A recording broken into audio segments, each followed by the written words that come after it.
What is up, everybody? You are checking out the Uncensored Pro Wrestling Podcast. I'm your host, the Hot Commodity MC, joined by I was going to say my good friend, but my own Hot Commodity. And today we are jumping in our time machine, going back to the Attitude Years, Season 3 series recap. We just got finished covering WWF Backlash 2000, which you could check out in the archive. It was just released. And today we're covering WWF Raw Is War from May 1st, 2000, live in Baltimore, Maryland. We are a night removed from Backlash. We have a new WWF champion in The Rock, so I'm excited to see what's going to happen as we get to Judgment Day. First, we have tag team champions Edge and Christian coming out to join commentary for this first match. The Dudley Boyz take on TNA. During the match, Bubba Ray Dudley lands a flying clothesline to test for a 2 count. They end up hitting a 3D to test, but Edge distracts the referee. Christian hits them prettier to Devon, and TNA get the victory here. They defeated the Dudley Boyz at Backlash with some help from Trish, but this time TNA get help from Edge and Christian. What did you think about Edge and Christian costing the Dudley Boyz? First of all, I think the last thing that Devon does. Oh yeah, he's kind of Sad. Yeah, it's horrible.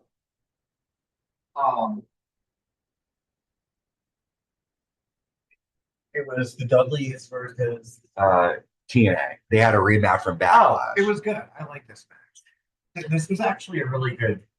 Was Raw, right? Mm-hmm. It was a decent Raw, right? Yeah, went by kind of fast. Was good. I like the storyline. What's going on with the Dudleys and the TNA? I'm just mad Trish was. Everybody was mad. They were cheering all night. We want Trish. Yeah. Okay. They were. You okay? Yeah, I just smashed my head. The McMahon-Helmsley regime come out next. Triple H has his arm in a sling. Triple H says, I'm sure you're all just jubilant that I'm not champion anymore. I'm sure The Rock is ecstatic. He should be. Rock is an honest man. Deep inside, Rock simply couldn't get the job done by himself. It took The Rock, Stone Cold Steve Austin, Linda McMahon, and Earl Hebner to screw me out of being champion. Rock, enjoy it, shine that belt, and revel in the fact that you're a champion. You are on borrowed time. Rock, the first chance I get, I will kick your ass and take back what is mine. Jim Ross, I listened and heard your commentary. You are like me, the very best at what you do. But you did make one mistake. You repeated game over. You were wrong. This game is just beginning.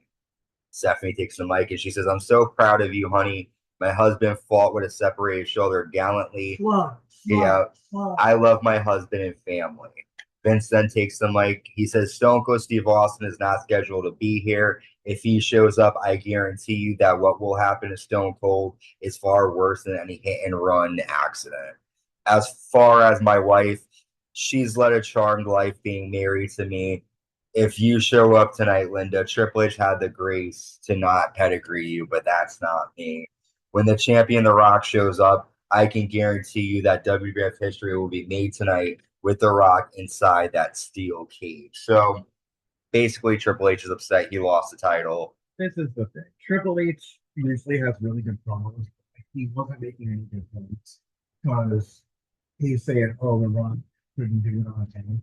Triple H got pissed about somebody having like he has like 10 people that follow around. X-Pac, Road Dogg, he had Billy Gunn, The Stooges, Vince, Shane, Tori, Stephanie. Literally, he has 9 people that fuck and get included in every match he's ever in. He doesn't ever take on anybody one-on-one anymore. So he can't say anything about The Rock having Stone Cold. Or Earl Hebner. Or Linda. Leave Linda McMahon alone. Like, come on. But yeah, you can tell already that the deck is going to be stacked against The Rock as he tries to hold on to that belt. They're having to make it easy for him, though. We see a parking lot attendant try to win the hardcore title from Crash Holly backstage, but he's able to escape. We then see the Hardy Boyz take on Too Cool, and Grandmaster Sexay is back. He's been injured, but he's dealing with Scotty again. Matt lands a flying tornado DDT to Grandmaster Sexay.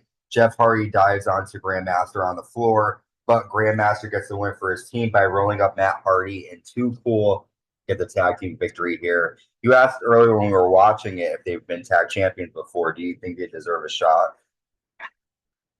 Yeah, definitely. Too Cool. The worm. Sure. I want to see you do the worm next time.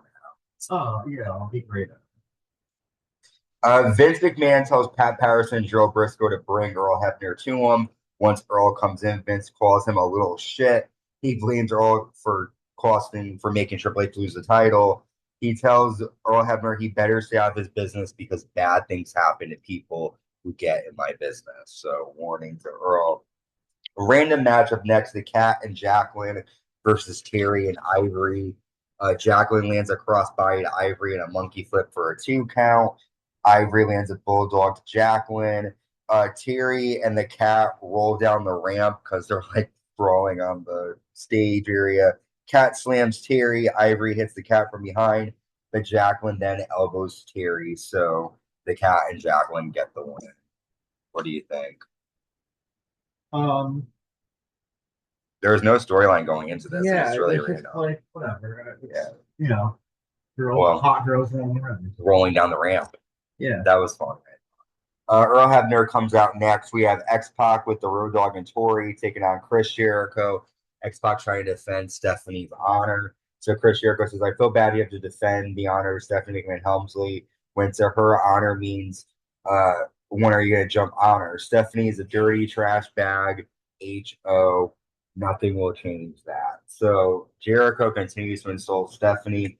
Jericho lands a bulldog. Tori grabs onto Y2J. Jericho lands a double power bomb and a lion saw. And then Tori's on the apron and Jericho lands a springboard drop kick to Tori, dropping her to the floor. X-Pac lands a Bronco Buster. And then X-Pac pushes Earl Hebner. Earl pushes back, and Earl gives the DQ victory to Jericho.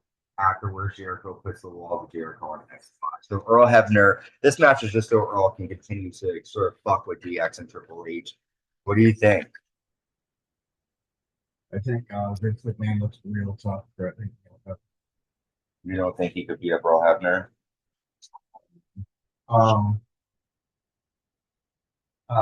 I think that. I mean, the whole thing is stupid because, like, Vince McMahon, he really wanted to just buy it. Right? Yeah. But, well, Linda's not doing it. Linda rehired him. They could just go back and forth all the time. Yeah. Next up, WWF Champion The Rock comes out. Could be. Rock says, last night I made a promise and delivered. Don't go Steve Austin. I realize you're home in Texas. The Rock says, oh, hell yeah. McMahon-Helmsley Regime, whatever surprise you have for The Rock, just bring it. And that's when they come out. Vince says, tonight you're going to have the shortest reign in history. You will defend the title against my son, Shane. To spare you the humiliation, all you have to do to win is escape the cage. Rock tonight is going to be the longest night. And then The Rock says tonight's going to be the longest night. No, Shane.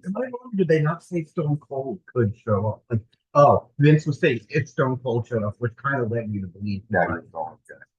And then yeah, but what do you think of The Rock versus Shane in a cage? It was great.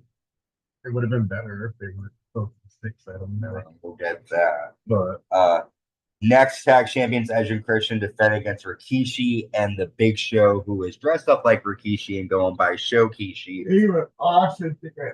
Before the match, Edge says, we don't want our fans to think we, turn our backs on you guys.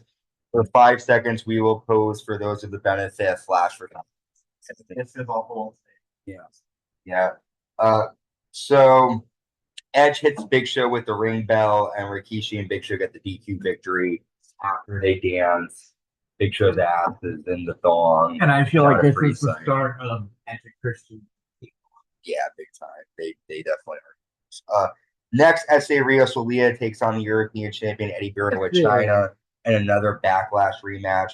Lita comes out wearing Chyna's prom dress that she ripped off of her last night. I'm telling you, Lita better watch it. So Chyna punches Essa Rios on the floor, lands a clothesline, and then Eddie Guerrero lands the airplane neck breaker and defeats Essa Rios. After Chyna strips Lita of the prom dress. What do you think? I think Eda don't get her ass whooped. By Chyna. Well, I mean, Chyna got back at her a little bit by pulling off the dress, but yeah, I don't know. We'll see. I'm pretty sure we got a match going between the two of them. And Lita looked pretty good. Intercontinental champion Chris Benoit defeats Tazz. Well, Lita's like the first person that I could see being a little competition for Chyna. for She could make us. Benoit defeats Tazz after Perry Saturn comes out. Benoit lands a fisherman suplex bridge and he defeats Tazz. After Tazz attacks Perry Saturn, and then Hardcore Holly comes out and hits Chris Benoit with a sit-out suplex. What do you think about Hardcore Holly possibly going after the title here? I don't really see him any there. Next, Hardcore champion Crash Holly's backstage. He says the pressure is getting to him. He has to defend the title all the time. Steve Blackman attacks Crash with a trash can. They fight until two of the Baltimore Ravens football players try to pin Crash, but Crash escapes with the title. Hardcore 24/7 stuff going on here. We've made it to our main event. WWF Champion The Rock defends against Shane McMahon in a steel cage. But we have special guest referees Pat Patterson and Gerald Briscoe. The McMahon-Helmsley regime come out with Shane. Rock DDT Shane and then attack Shane with the stick because Triple H keeps poking The Rock with it, but Rock is able to grab it. Like a pool stick he's putting through the chain lane. Yeah. Pat Patterson hits The Rock. Shane sends Rock into the cage. Pat pulls The Rock off the top of the cage and The Rock falls across the ropes. But Rock hits Pat with a rock bottom. And then he hits Shane McMahon with a people's elbow after pulling Shane off the top of the cage. Briscoe slams the cage door into The Rock. Triple H attacks The Rock inside the cage. And then Earl Hebner comes out. He pushes Gerald Briscoe into the cage. And then as Triple H is about to get out, Earl slams the door on Triple H's arm. And then The Rock is able to climb out and retain the WWF title. Let's not forget Pat Patterson giving The Rock 2 low blows. Yeah. And the Rock saying it's Pat Patterson's dream of low blow. That was awesome. Yeah. Pat Patterson was pretty excited to get off. I mean, back then we didn't know that he was gay, so it's like when you hear that, you're not thinking. But now that we do. So, what would you say would be the biggest Agir moment of this episode? The low blow comment. The low blow comment. I take that. The football guys trying to get the hardcore title. The main event. The main event, definitely. Lita getting stripped of her clothes. Yeah, we want to see that. It was a good Raw. It was decent. Well, we're on the road to Judgment Day, so that's on I think May 20th, 21st. We got a couple of weeks, couple more Raws and SmackDowns. Make sure you stay tuned with us by following us on YouTube, subscribe, like, hit the notification bell, leave a comment, check us out on Amazon, Apple Podcasts, anything you want. Anything you want, Spotify, wherever you get your podcasts. Until next time, stay safe and stay uncensored.